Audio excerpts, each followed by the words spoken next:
आपको क्या लगता है हमारे जीवन में कष्ट नहीं आते? सबके जीवन, इस संसार का नाम क्या है पता है शास्त्रों में? दुखालयम शाश्वतम।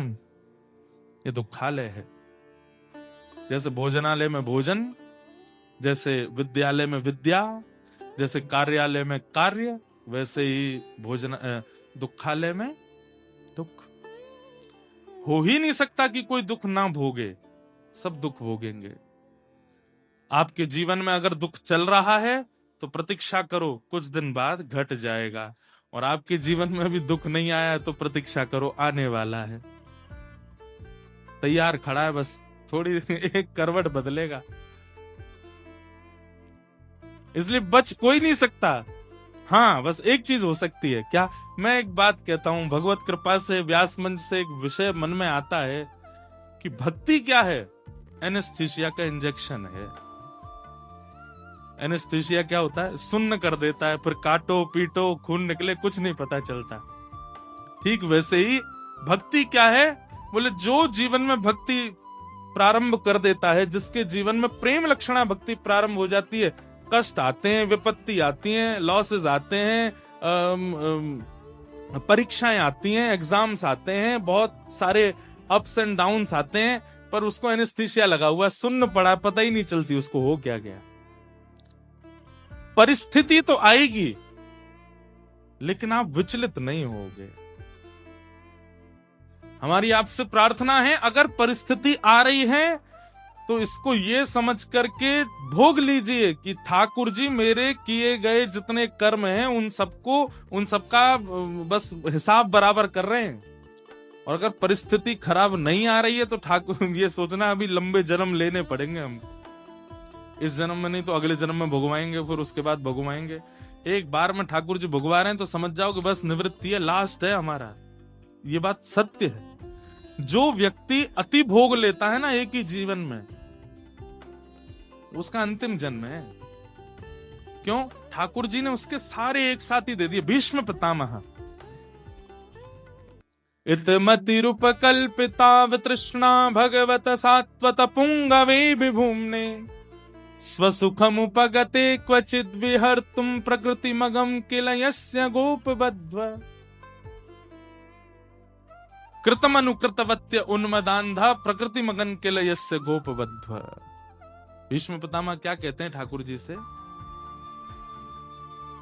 भीष्म स्तुति भागवत जी में गाई गई, लेकिन वहां एक प्रसंग आता है कि भीष्म पितामह ठाकुर जी से कहते हैं कि नाथ, एक बात मुझे आपसे पूछनी है, मुझे थोड़ा संकोच लग रहा है। ठाकुर जी बोले पूछो। सब लोग इधर देखो। भीष्म पितामह के शरीर में कितने बाण हैं ये कोई गिन नहीं सकता। गले से लेकर के पैरों तक बाणों से छन्नी बना दिया शरीर। और उस समय बाणों की सैया पर पड़े पड़े भीष्म पितामह ठाकुर जी से एक बात करता है, बहुत ध्यान से सुनना। भीष्म पितामह कहते हैं ठाकुर जी एक बात पूछूं? बोले पूछिए। मैं जब दुर्योधन के कर्मों की ओर देखता हूं, मैं जब दुशासन के कर्मों की ओर देखता हूं, मैं जब धृतराष्ट्र की विचारधारा को देखता हूं, मैं जब इन कौरवों के ऊपर दृष्टिपात करता हूं तो मुझे मैं बहुत भला लगता हूं। और प्रभु आप भी जानते हैं, पूरी दुनिया जानती है, भीष्म पितामह कौरवों से भला नहीं है। भीष्म पितामह कितने ऋषि, कितने महर्षियों से भला है। मैं बाल ब्रह्मचारी हूं, मैंने विवाह नहीं किया, काष्ठ की स्त्री को भी कभी मैंने काम भाव से नहीं देखा। इतने आचरण में रहने वाला, इतने पवित्र जीवन को जीने वाला, इतने शुद्ध विचारधारा रखने वाला, इतने नियम का पालन करने वाले व्यक्ति का आपने ये दुर्दशा की है। और भरी सभा में दुशासन द्रौपदी के चीरहरण कर रहा था, उसको एक बाण में मरवा दिया। दुर्योधन को एक गदा में मरवा दिया। और भीष्म पितामह जो इतने नियम कानूनों का पालन करता था, उसको आपने छन्नी बना दिया। प्रभु ये कैसा कर्मफल दिया आपने मुझको? मैं इतना बड़ा पापी तो नहीं था कि मेरे को ऐसी दुर्गति प्राप्त हो। कई बार ऐसा होता है ना कि किसी व्यक्ति की अकाल मृत्यु होती है और बहुत कई बार दुर्घटनाग्रस्त हो जाते हैं लोग, तो हम लोग सोचते हैं हाय राम, ऐसी मृत्यु किसी को नहीं मिले। भीष्म पितामह के लिए उस समय वही चर्चा चल रही थी सब जगह, ऐसी मृत्यु भगवान किसी को नहीं दे।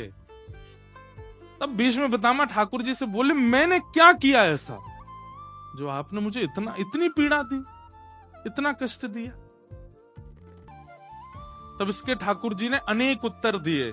उनमें से एक उत्तर ठाकुर जी क्या कहते हैं कि भीष्म पितामह,